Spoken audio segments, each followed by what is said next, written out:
Morning, all, and welcome to week 9 of Pacific Northwest Sports Weekend Updates. So, obviously, big weekend. We always start with football, so let's just dive right into it, shall we? You had UW play Stanford, and they won 42-33. But talk about eking out a win. Stanford isn't a good football team.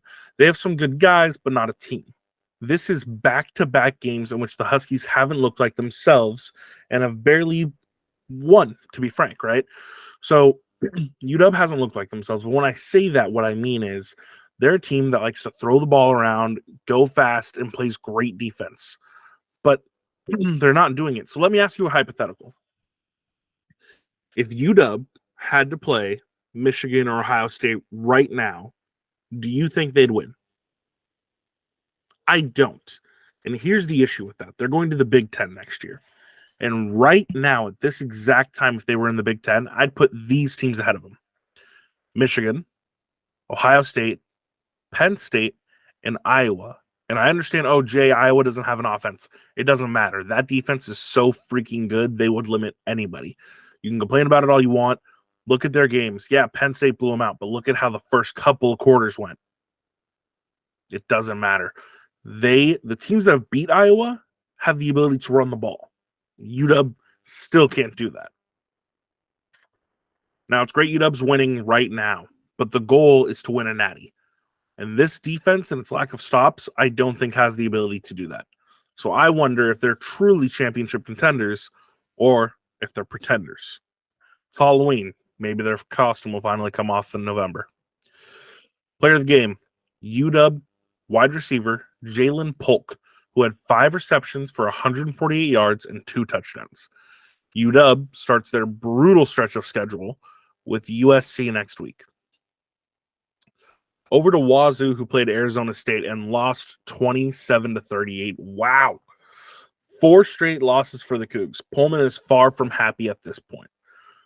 To compound matters worse for Wazoo, this was ASU's first win over a FBS opponent this year. Defense is who's to blame. Couldn't get a turnover, couldn't stop the run.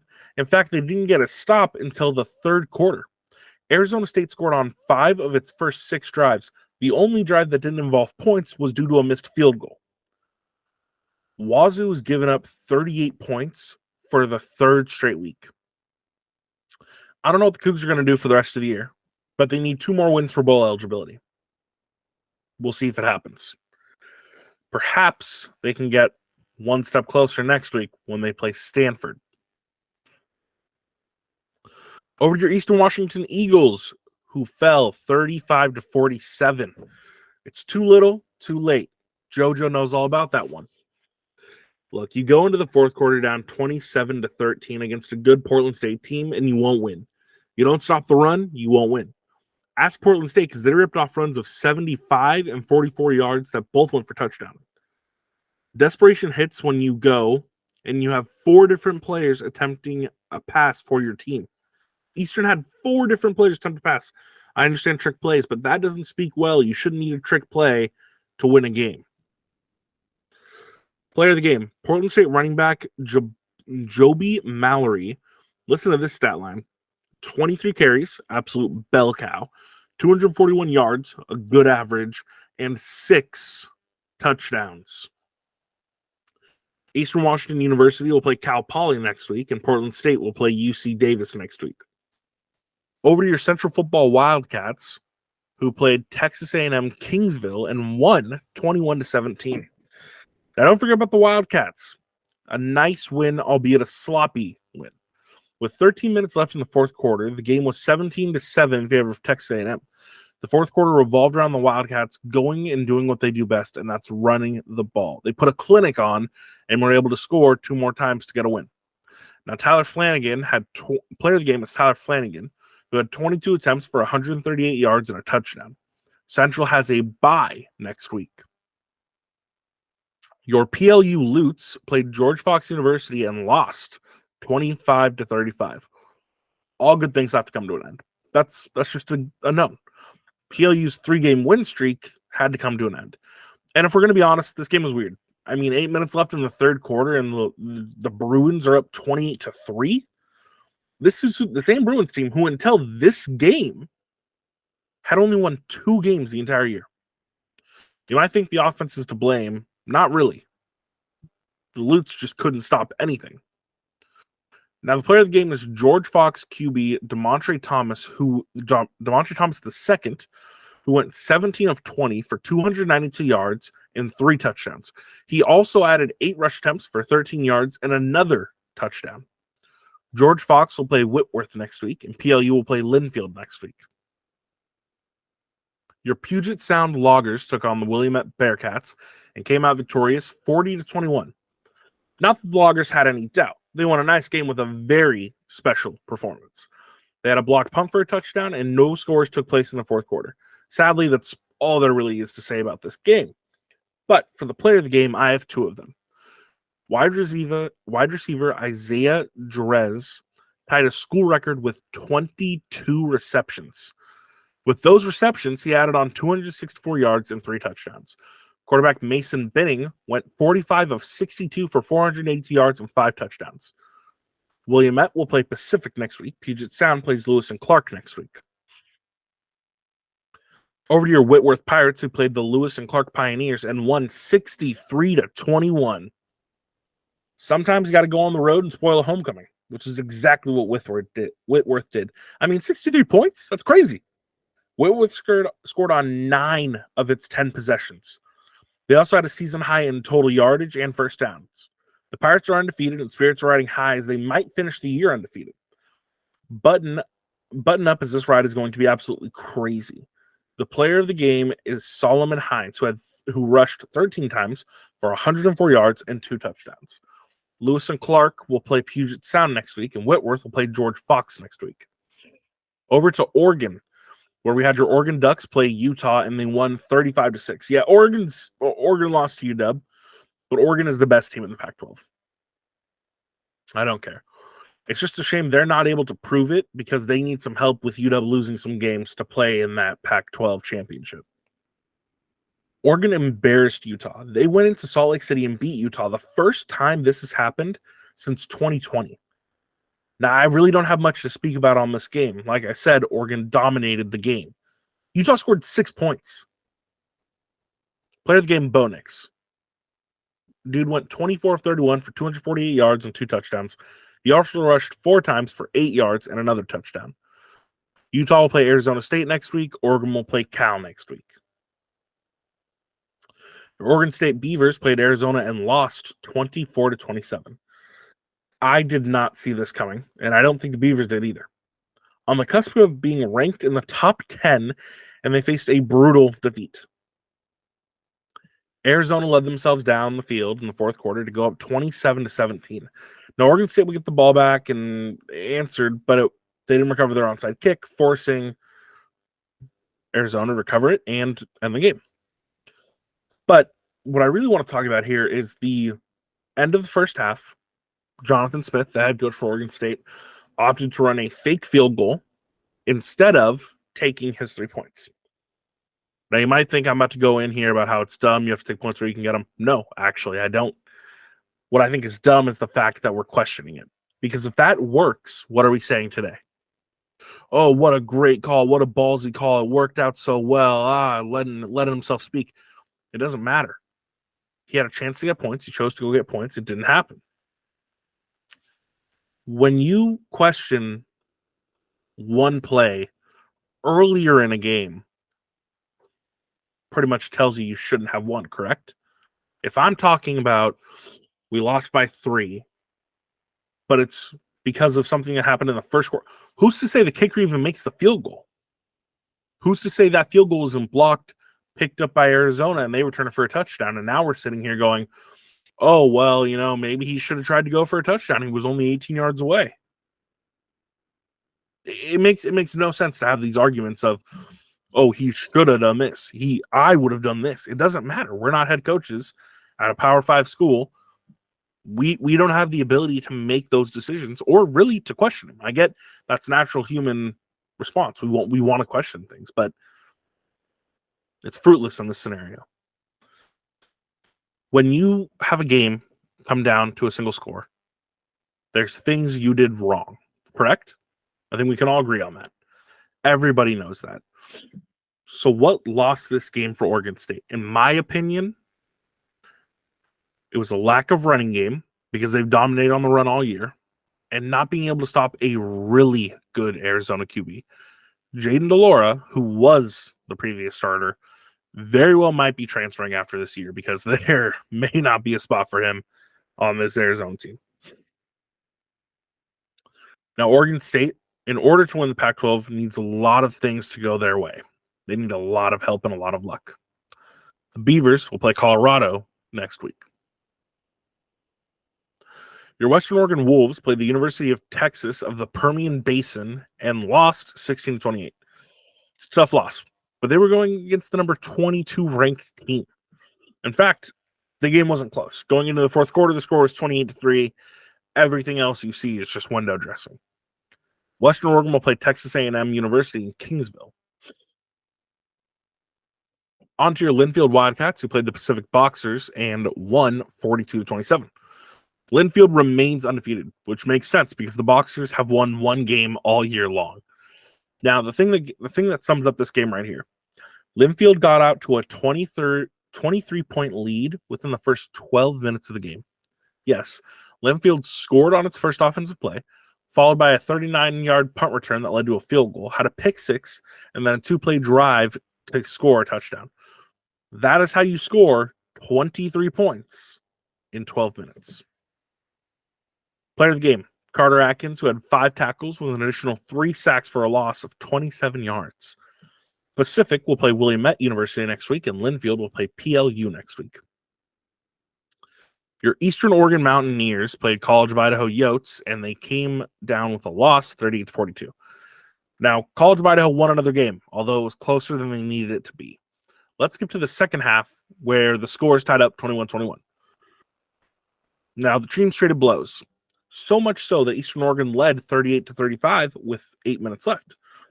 The Yotes then were able to march down the field on a methodical 11-play, 60-yard drive that chewed up 5 minutes and 32 seconds of clock. It finished with a touchdown pass from Andy Peters to Brock Richardson, just like how they had finished the previous 2 drives. Player of the game, Andy Peters. He went 16-27 for 219 yards and 5 touchdowns. He also rushed 14 times for 138 yards. Lord, bless me. Now, shout out to Peters. His 5 touchdowns broke the record held by Max Leonard and his 4 touchdown passes he had against Whitman in 1961. Eastern Oregon will play Southern Oregon next week. College of Idaho has a bye next week. Now, your Southern Oregon Raiders took on Carroll and lost 13-21. Cardiac Saints again, as they have done all year. They came up with a defensive stop 8 yards away from their end zone with less than 1 minute on the clock. Like, who are we kidding? The Saints have done this all year. Carroll scored a first quarter touchdown, and then again in the second to take a 14-0 lead. The Raiders would answer back with a touchdown and field goal in the last 6 minutes of the half. This made the score 14-10 at halftime. From there, Carroll would score a touchdown in the third quarter, and the Raiders would answer with a field goal. There wouldn't be any other scores in this game. Player of the game, Jack Prinka, went 12-27 for 119 yards and 2 touchdowns. Southern Oregon will play Eastern Oregon next week, and Carroll will play Montana Western next week. Now, over to Idaho. Boise State Broncos played Wyoming and won 32-7. And I mean, wow. Because what the hell happened? Well, what happened is that the Broncos stymied the Cowboys' offense and held them to 112 yards of total offense.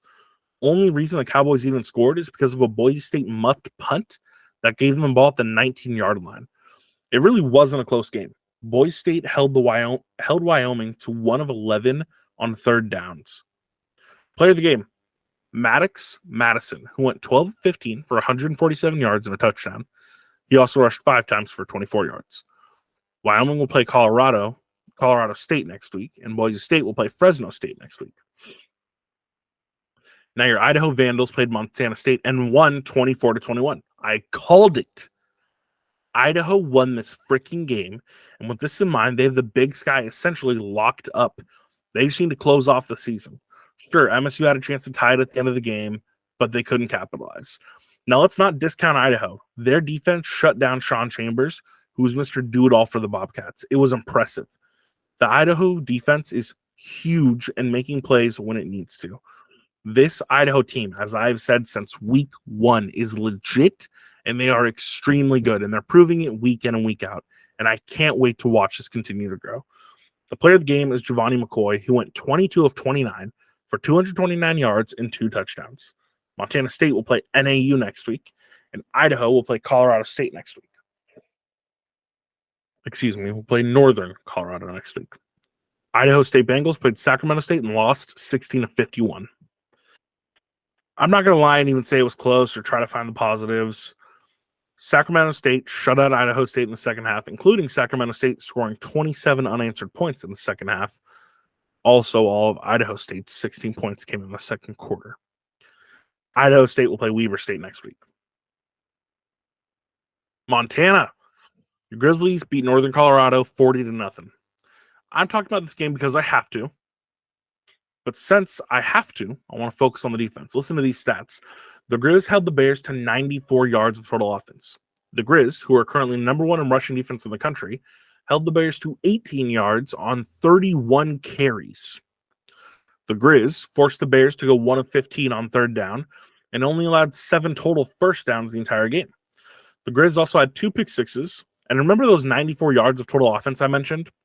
Yeah, 33 of those came on 1 pass play. That's 1/3 of their offense on a single play. Player of the game, Riley Wilson, who had 6 tackles along with 4 tackles for loss and 3 sacks. Montana will play Sacramento State next week. And now your Montana Western Bulldogs played MSU Northern and won 44-0. The win was never in doubt.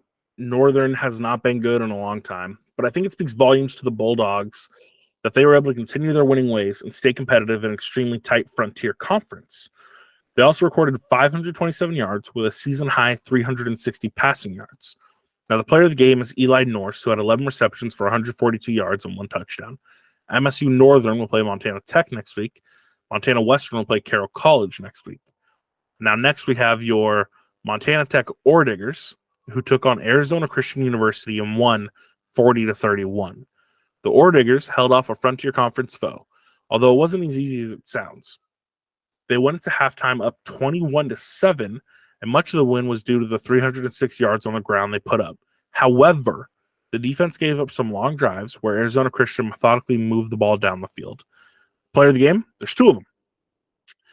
Caleb Winterburn, who had 14 rushes for 114 yards, and Landers Smith, who had 18 rushes for 183 yards and 2 touchdowns. The Orediggers will play MSU Northern next week. Now over to Utah, where your BYU Cougars played Texas and lost 35-6. You know, they played a tough team. Texas is really freaking good. And as it's been said this year, Texas's defense is leading them. Listen to this. They held BYU to 292 yards of offense, forced 2 interceptions, and held BYU to 2 of 13 on third downs. BYU will play West Virginia next week, where they hope to get back into the win column. Your Utah Tech Trailblazers played Eastern Kentucky and fell 30-34. Another week and another bitter loss coming in the final minutes of the game. You know the joke around the NFL being a script? Maybe college football is. And whoever's writing Utah Tech's script needs to be fired because this is brutal. First play on defense of the Trailblazers forced turnover. But the offense couldn't capitalize as they were stopped on 3rd and 4th down on the 1-yard line. The third quarter is where everything went wrong. Eastern Kentucky would score 2 touchdowns and 1 field goal. From there, the Trailblazers would be playing catch-up. Now, I say this game down to the last minute, so listen closely. 4th and 2, Eastern Kentucky goes for it, but they get stopped. Now, they turn the ball over on down. Utah Tech would start their drive with a 25-yard completion and then a 12-yard run. Then on 3rd down, a roughing the passer call helps them advance the ball further. Now, they're on the 18-yard line, and they can smell success. They say, we need a touchdown to win it. Okay. They'd gain 2 more yards in the next 4 plays. Game would end on an incomplete pass. Game over. Utah Tech will play Abilene Christian next week. Speaking of Abilene Christian, They played your Southern Utah Thunderbirds, but the Southern Utah Thunderbirds came out victorious 52-14. Now, I really don't have anything to say. They just absolutely dominated them. Player of the game, Justin Miller, who went 18 of 21 for 172 yards and 3 touchdowns. Southern Utah will play Lincoln next week. Now, let's go to your player of the week this week and just sum that up real quick. Portland State running back Joby Mallory. I mean, again, 23 carries, 241 yards, and 6 touchdowns. What more can you want from a dude, right? I mean, come on. Absolute stud. All right. Game of the week. Montana Western versus Carroll College. Now, hear me out. You can make arguments for other games, but you can't deny this. The Frontier Conference is wild. Okay. For those of you who don't know, whoever wins the Frontier Conference gets an automatic bid to the NAIA playoffs. From there, seeding, there's 4 at-large bids. They're all decided by coaches, and it has to be a team who's ranked inside of the top 25 for NAIA. Just so happens the Frontier Conference here is loaded, particularly in the upper half, with what the rankings say right now as College of Idaho, who pretty much clinched it. They have a game on the 11th, I believe, against Southern Oregon that will give them, they already beat them earlier in the year, so they just have to win again. That'll pretty much lock up the Frontier Conference for them. Then second place, you have Carroll, who just lost to College of Idaho. I guess not this week, but the week before, week 8's update. And then you also have Montana Western, who now is playing Carroll College. So the way I look at that is you have 2 other teams who are both ranked in the top 25, Carroll and Montana Western. And whoever wins this game essentially is playing a playoff game because you win. In my opinion, you're in. Now, again, things could happen. They may not even be selected, but I don't think you can overlook either one of these teams. Now, both these teams have lost one game. It was to Carroll, or it was to College of Idaho, excuse me. But again, the game's essentially a playoff berth. For Montana Western to win this game, I think they need Eli Nurse to play well. Okay. He's second in the Frontier Conference with 10 touchdowns right here. He also has 909 receiving yards on a touchdown. So perhaps a big game from him would get him to the 1K receiving yard mark. But I think he could go without a catch, without a touchdown, and he would just be happy that his team won. But I'm going to say they need him to play well to win this game. Now, they're led by Briar Monson. And so if the defense of Montana Western can force Carroll into obvious passing situations, I think they're going to be able to let that pass rush just go, pin their ears back, and rush the passer. Now, Carroll needs to establish the run and just shove the ball down the throat. Now, if they can establish the run and go on some really slow, methodical drives, I think their defense can win because their defense is that good. But I'm predicting this game to be super low scoring, okay? I think Montana Western gets the win. I think this will propel Montana Western into the playoffs, and I think it's going to be an 18-15 win. Sloppy, throwback, smash mouth football. Montana Western wins 18-15. All right, we also have your updates, right? So you're Kraken. This is their season update right now. You're there 2-5-2, still sitting in 5th place. Matty Berniers is sitting at -12 on the ice. The team needs to find the right mojo. And have you guys noticed Joey Deckard? Now listen to this. He's not the long-term answer at goal, but he's been in the net for the only 2 wins of the year. He's also allowing 2.48 goals per year, and with a .912% save percentage, both higher than Grubauer. Maybe something to keep an eye on. He also has 5 starts to Grubauer's 4. Trailblazers, NBA, currently 0-2, and your leading scorer is Malcolm Brogdon. Now, I'm not going to share any opinions on that because 2 games is a really small sample size. But something to keep an eye on is DeAndre Ayton and Scoot Henderson. What does that type of chemistry look like? Because if it's nice, maybe Ayton stays around for a while. Now, the Jazz, currently 1-2, but it looks like Lauri Markkanen is the dude. He's averaging almost 25 points per game. I believe he's at 24.2. So Perhaps a little bit more impressive games from him, and we're looking at a long-term type of ideal. Let's see how they ride this hot hand and how the season keeps developing.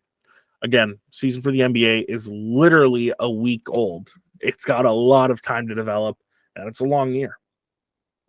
Guys, week 9 of the weekend update is over, but there's still so much more football to be played. I hope you guys keep following. I hope you guys keep listening. It's amazing, and I really enjoy having you on here. One other little tidbit. I want you guys to know, Jerry DePito is a trade genius, right? He is about to win a World Series, although it's because he gave Seawald to the Diamondbacks, and we got nothing.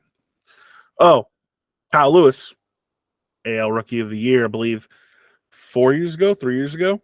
He's with the Diamondbacks, for those of you who don't know. He very well could win a World Series as well. So, before you hate on DePito again, remember, World Series, a little bit.